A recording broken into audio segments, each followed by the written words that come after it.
Shalom peuple de Dieu, c'est toujours votre frère Christian dans le Seigneur, votre humble frère, toujours dans notre thème, la réforme.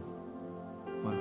Et notre sujet d'aujourd'hui sur la réforme est la puissance du Saint-Esprit et l'onction du Saint-Esprit.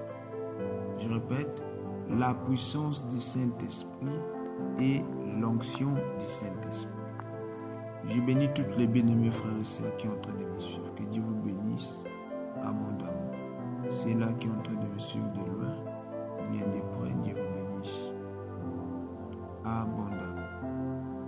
Seigneur, Père de gloire, que le roi mon Dieu des armées, nous avons besoin que tu puisses encore nous inspirer pendant ces instants favorables et que ces messages aussi puissent trouver toujours la place dans nos cœurs, pour que nous puissions marcher avec cette connaissance durant nos vies ici-bas sur la terre par éternellement. Que ton nom soit béni, que ton nom soit glorifié par les noms puissants de Jésus. Et nous disons tous Amen, Amen, Amen. Voilà, nous sommes en train de parler de l'onction du Saint-Esprit et la puissance du Saint-Esprit. Parce qu'aujourd'hui, il y a beaucoup de confusion entre l'onction du Saint-Esprit et la puissance du Saint-Esprit. Et ça amène aussi beaucoup de désembrouillements parmi les peuples de Dieu et les enfants de Dieu. Et c'est pour cette raison que la réforme est là pour remettre les choses à sa forme originelle, pour bien expliquer les choses, afin que nous puissions comprendre. Voilà, sans plus tarder, nous allons prendre nos Bibles dans le livre de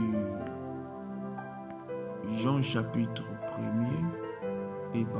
1 Jean chapitre 2, le verset 27. Nous allons descendre petit à petit. 1 Jean chapitre 2, le verset 27.